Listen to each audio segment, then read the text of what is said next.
नमस्कार, महासागरच्या खरीखरीमध्ये मी सुजाता आपले स्वागत करते।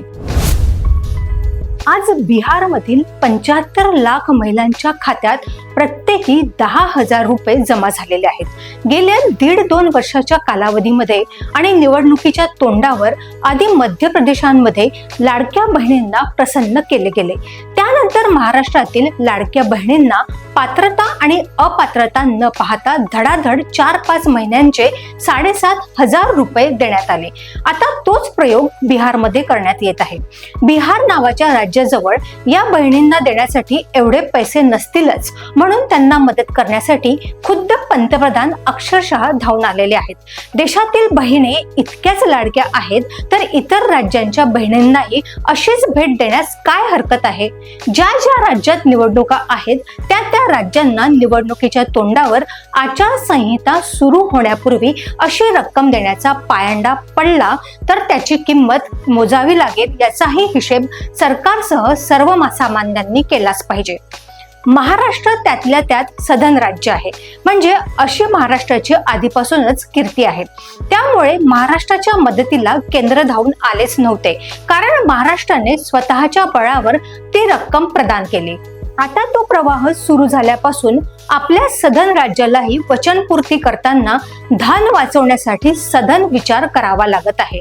हाच पायंडा इतर राज्यांनी अवलंबला तर संबंधित राज्य आणि केंद्र सरकार यांच्यावर जो आर्थिक ताण पडेल तो काळजी करण्यासारखा नाही, असे आपण समजले पाहिजे। आता जे सरकार सत्तेवर आहे त्या सरकारने येनकेन प्रकारे सत्ता सुंदरी आपल्याला कसेही करून वरेल आणि स्वीकारेल याबाबतची युक्ती त्यांना सापडलेली आहे। भारतात आता हा नवा रिवाज सत्ताधारी पक्षांकडून सुरू झालेला आहे।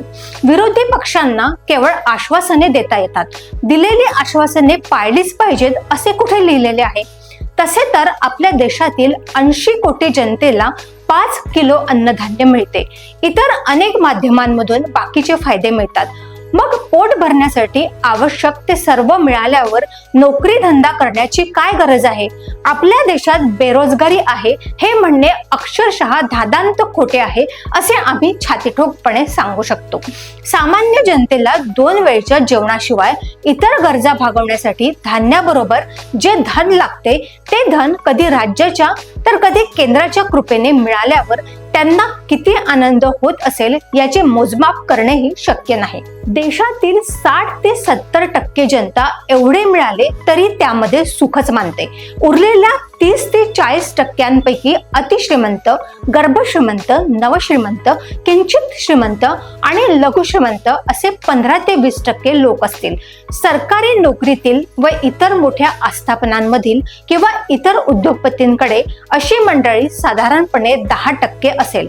मग उरलेल्या 10 ते 20% जनतेची काळजी करण्याचे कारणच नाही। या लोकांना कितीही दिले तरी ते असंतुष्ट असतात आणि असंतुष्टच राहतील, आणि हे असले असंतुष्ट मनोवृत्तीचे लोक समाजात केवळ नकारात्मक विचार फैलावतात।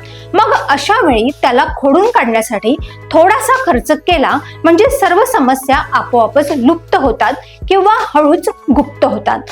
आपल्या मायबाप सरकारने जनतेची इतक्या मोठ्या प्रमाणावर सेवा करण्याची जी जबाबदारी स्वीकारली आहे तशीच जबाबदारी जगातील कोणत्याही देशाने स्वीकारलेली नसेल। त्यामुळेच या कल्याणकारी योजनांचा आपण सारे मिळून उदो करूया।